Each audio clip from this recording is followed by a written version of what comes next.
All right, guys. Thank you for tuning in to this episode of our 2022-2023 NBA Mock Draft Prospect Recap. Please like, comment, subscribe, share, follow us on social at BTL Hoops. That's Instagram and Twitter. Visit our website at btlhoops.org. And again, like, comment, and subscribe. What's up, everybody? Welcome back to another edition of Prospect Recap. I'm your host, James Ivy Williams, founder and CEO of Between the Lines Sports. And today I have two of my regional analysts with me. I'll let them introduce themselves, and then we will get right into it. I'm going to go with Garrett. Hey, I'm Garrett. I'm over here in Berkeley, California, representing the Northern California region, the Bay Area. All right, next up, Shane. Hey, I'm Shane. I'm representing the Northeast region, New Jersey, New York, tri-state area.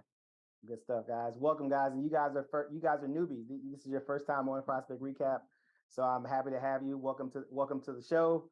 And obviously we've done a lot of scouting and evaluating already this season, and so it's kind of good to get you guys on here so everyone can kind of hear your takes on some of these guys. I'm going to do a quick list of who we're going to go over today, and then we'll jump right into it. Starting from the bottom is Brandin Podziemsi from Santa Clara, 6'6" wing sophomore.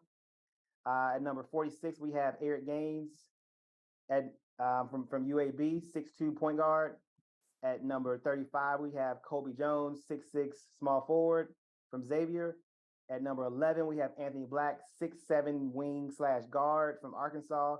And at number 10, we have Keyonte George, 6'4" combo guard from Baylor. So we're going to jump right into it, and Gary is on you. Yeah, well, we got Brandin Podziemsi in the 50s right now for our first board. I wouldn't expect that to stay because I think he's one of the most underrated players in the entire country right now. He was a former Illinois recommit, played a year there, and then transferred over to Santa Clara. He was a former top 100 recruit, and he's just exploded on the scene this year. The biggest thing for me is that his poise and feel for the game is just at such a high level for his age group. And to add on to that, he has a bag that he gets into a lot when he's commanding the offense for Santa Clara. So that means that not only can he run pick and roll, but he can also go into ISO on his man, and he has a lot of great like sidestep, fadeaway dribble, pull ups, and he can score from multiple levels. He's hitting like a really high percentage from the mid range, but he's also shooting over 40% from three. And on the defensive side, he's got a very high motor and dives for loose balls, like more than anyone else in the court. Every game I watch of him, he pushes transition off turnovers right away. He's great knowledge of scheme. And the biggest thing that I don't normally go too deep on rebounding, but he's averaging 8.5 rebounds at 6'5". I mean, that's that kind of outlier number that actually catches your attention there. And he's just starting to get the defensive attention night in, night out, and teams are throwing a lot at him. Yeah. But he's still handling his duties. Yeah, I think that's one of the key factors too. Like a guy that wants to mix it up on the interior is huge. And then the fact that you can create for himself off the dribble, has the ability to, get that space on the perimeter, step back, side steps, all the stuff. What I was really impressed with too, and you told me this earlier, is his footwork almost, like the ability to create that space on the perimeter, but at the same time, when he's in the lane, step throughs, euros, things like that, finishing around the rim. I'm really impressed with him so far. I'm actually excited because tonight, as we're recording this show, they play in an hour, less than an hour. They're playing Gonzaga at 11 p.m. tonight as we're recording this show on February 2nd. So I'm looking forward to seeing him. This will be my first time watching a full game of him, so I'm excited to see him based on what you told me and based on what Michael's told me about him. I'm really excited to see what he's got. He's an interesting prospect for sure. I think you're right. He based on our initial mock draft 2.0 call last night, he's probably going to move up our board out of the 50s for sure, at least. I'll say this: I've seen teams try to trap him right at midcourt line, like just go for him specifically, try to take him out of the game. And he's great at creating for others when he doesn't have his own shot. He's not a selfish player from what I've seen. Sometimes he can get into his own shot a little bit too often, but it's not a selfish thing. It's more that he just looks for himself that he can get into. Okay, that's good to know. I mean, for me, the ability to handle the ball and be a primary ball handler in college, even if you're not going to be that guy at the next level, it helps you become a secondary or third option as a ball handler. And a lot of guys don't understand how important it is just to simply have the ball in your hands and actually handle pressure, handle schemes that are being thrown at you. So those are all factors that I think help him as he kind of continues to move forward to the next level for sure. Next up, we have Eric Gaines, 6'2", point guard from UAB. He's currently slotted at the number 46 spot. Counting stats are 12.9 points, 3.5 rebounds, 4.7 assists, 1.6 steals. He's shooting a lackluster 39.1% from the field and a pretty good 37.3% from the 3-point line. Very electric athlete, very good on-ball defender. Does a good job pressing up, moving his feet laterally, has very quick hands, and also plays the lanes very, very well. If he measures out, which I think he has definitely has a plus wingspan, he probably could use his length to guard at least twos on the perimeter. He's been doing a really good job this year as a primary ball handler and a facilitator, which is really good. And he's actually second in Conference USA in assists right now, 4.7, which is something that wasn't his calling card going to UAB. There are a few concerns for me. Obviously, the one major concern is he's careless with the ball at times. While he'll get steals, he does sometimes tend to turn the ball over pretty quickly. Another thing that he struggles to finish in the lane. And the downside to that is not the fact that he's struggling to get into the lane because he is slight of frame. It's the fact that he's not getting into the lane a lot. He's only getting into the lane about 20% per synergy stats. And he's only finishing around the rim at around 29%, which is well below the college average. For me, as athletic as Eric is, the one thing that I would say that he doesn't do enough is play with force and utilize his athleticism to even be a little bit more dominant on the court than he already is. So he's playing very well. He's obviously, in our mock right now, but I feel like if Eric played as athletic as he actually is, I think the sky would be the limit for him because he's one of those guys that you really couldn't keep him out of the lane if he actually made a decision to get there every time he touched the ball and finish over the top of people, or even just simply get fouled. And I think if he played with more force, I think that would happen on a more consistent basis. But overall, I really like Eric. All right, cool. Next up, we have Colby Jones. Shane, you can take it away. Yeah, Kobe Jones is a true junior. What I like most about him is his 3-point percentages have risen from as low as 29% during his sophomore year to now 40% from three. I think every few years we kind of see a guy in the 6'5", kind of a off guard that can handle the ball that gets kind of drafted late first, early second, that turns out to be a steal and productive player. I think he's one of those guys, kind of like, even though their play styles are different in the Desmond Bain, Malcolm Brogdon mode of players that could play next to stars, attack a closeout, shoot 40% from three, make the right read, or make the right read when he attacks a closeout, makes quick decisions. I also like his potential as a team defender, as 6'5", 6'6" is solid length for a player that can do all those things. And while he can do more, I think he's a player that's going to be a star in his role. Yeah, for sure. I agree with that. While I think he's gotten better, he's gotten physically stronger. His game pretty much is kind of similar to what it was in high school too. It was kind of a do-it-all Swiss Army knife kind of wing / forward, guarded multiple positions, could hit an open shot, could put the ball on the floor, could create a little bit.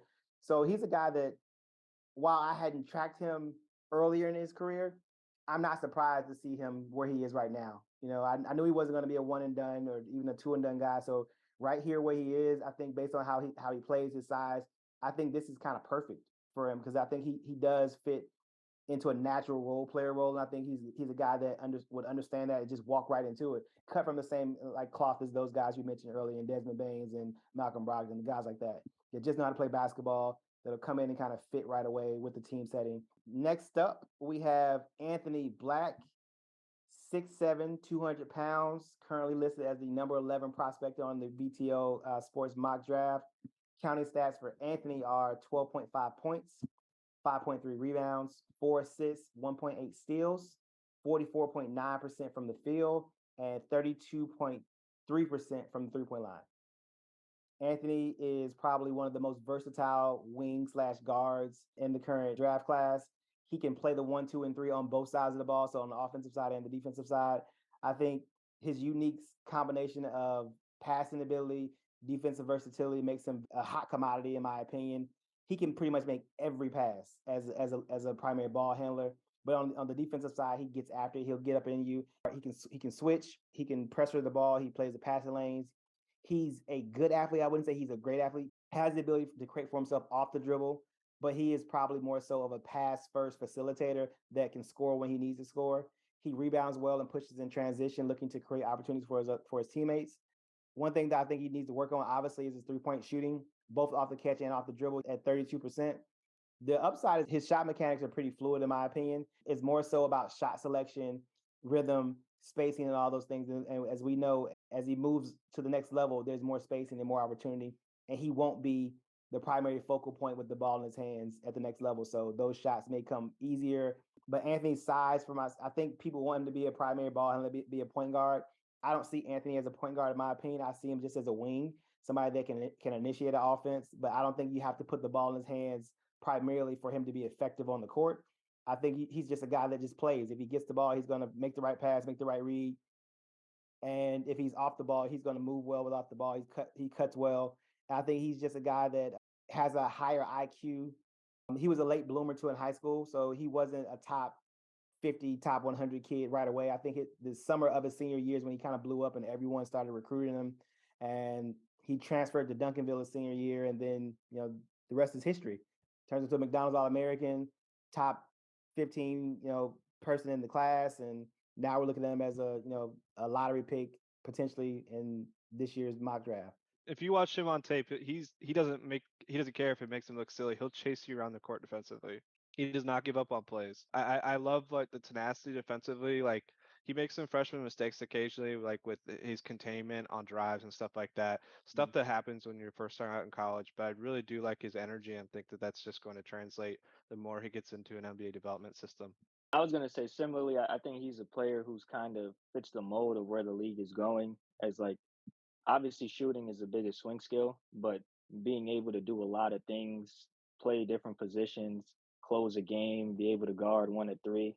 Like I feel like as the league is getting bigger and guys are getting more creative off the dribble, you're going to need to be able to switch more effectively in his ceiling. With his tools, he has the ability to do that.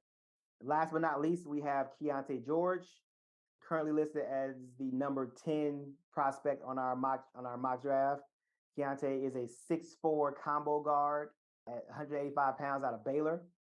His counting stats are 17.2 points, 4.5 rebounds, 3.1 assists, 1 steal, shooting 37.9% from the field and 34.1% from the three-point line.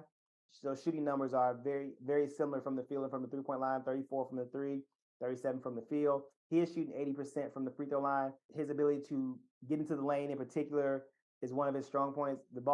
He has the ability to create for himself off the dribble. I think he's a 3-level scorer. He can shoot it. He shoots it decently from the three-point line, gets into the mid-range, and he finishes well at the rim. He has good size and strength. He's always been a big, strong kid, even from younger. And another kid I've seen since early in high school. He's a big shot maker first. I think he just makes big shots. He takes big shots. I think he has extreme confidence with the ball in his hands to make a shot from anywhere and take a shot from anywhere. As we saw in that game against Kansas, that he took that really deep, unnecessary three under a minute when he didn't have to take that shot.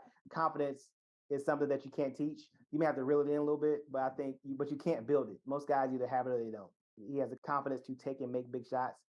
Again, he can create for himself off the dribble, can score at all 3 levels, strong frame, finishes well around the rim, and he can create for his teammates, although he does look for his shot first. He is definitely, I'm trying to get mine off first, but if I have to pass it, I will. And he does make really good reads. It's just more so I think he believes that him taking a shot is the better option for his team, which is not bad, which is not surprising for a elite high level guy at this age.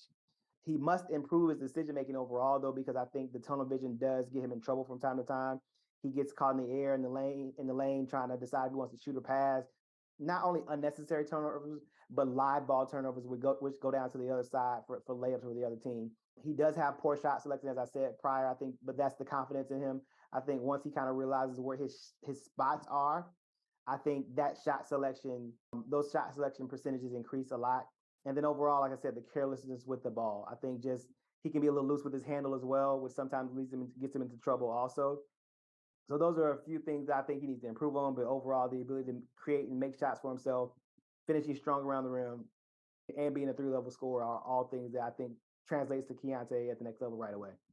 Yeah, I think when I look at his handle, it is kind of loose. but I think he makes up for that with just outstanding footwork. We're talking about Brandin Podziemsi earlier. I think Keyonte is another guy with some of the best footwork in the class.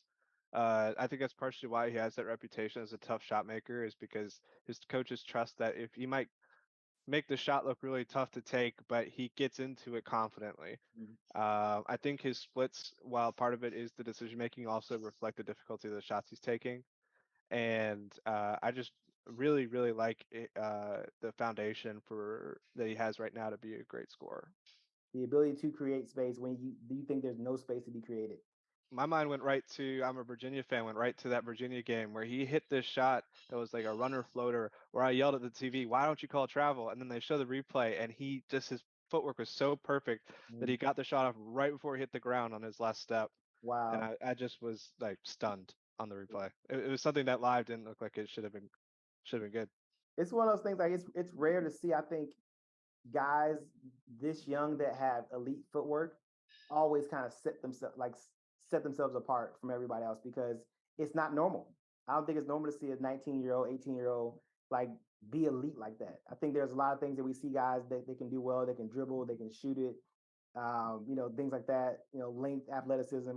But a guy that has elite footwork with and knows how to utilize it to get shots off too. And I think for him, his ability to create for himself with the handle, with the footwork, and honestly the size and strength too, which definitely helps because, like you say, he's taking and making tough shots, and it helps him to be strong and physical and absorb contact and just to be able to shoot over the top of somebody too. So I see a lot of Cam Thomas in him. For me, I was a big Cam Thomas guy pre-draft. I thought a mhm. lot of people overthought it. The knocks on him were like the stuff that he didn't do well for the most part off like tunnel vision, etc. It's hard to teach how advanced he was at that age. Like you knew worst case scenario, even if he didn't get better at the aspects he was quote unquote lackluster in, that's 15 point a game for 10 years. So Yeah, I feel with Keontae George is something similar. Like Cam, Cam got to the free throw line, I think 8 times a game at LSU. Their shooting splits are similar from three. Keontae's at about 34% on 7, 8 attempts a game. I think Cam was like 35 on the similar volume. mm, And I think you've seen every time Cam has gotten runway, the production that he's had. I feel Keontae George is similar, and while his shooting splits may deter some people earlier in the draft process, with NBA space, it's a lot of those tough shots could be layups because he can blow by his man. So I'm a big Keontae George guy as well, for sure. and I like the range he's in. All right, so let's just review really quick. So we had Brandin Podziemsi at number 51, Eric Gaines at number 46, Colby Jones at number 35, Anthony Black at number 11, and Keyonte George at number 10. And guys, that's it. We done. All right, guys. Thank you for tuning in to episode 2 of Prospect Recap as we discuss Brandin Podziemsi, Eric Gaines, Colby Jones, Anthony Black, and Keyonte George. I hope you guys enjoyed this episode. Please stay tuned and stay locked in with us as we continue to drop some really good content over the next few weeks and few months as we get closer and closer to the NBA mock draft. Please do me a favor, like, comment, share, subscribe. Also, I'm going to keep saying this. If you watched it to the end, drop a hashtag Scout Life in the comments, please. Hashtag Scout Life in the comments. Until next time, peace.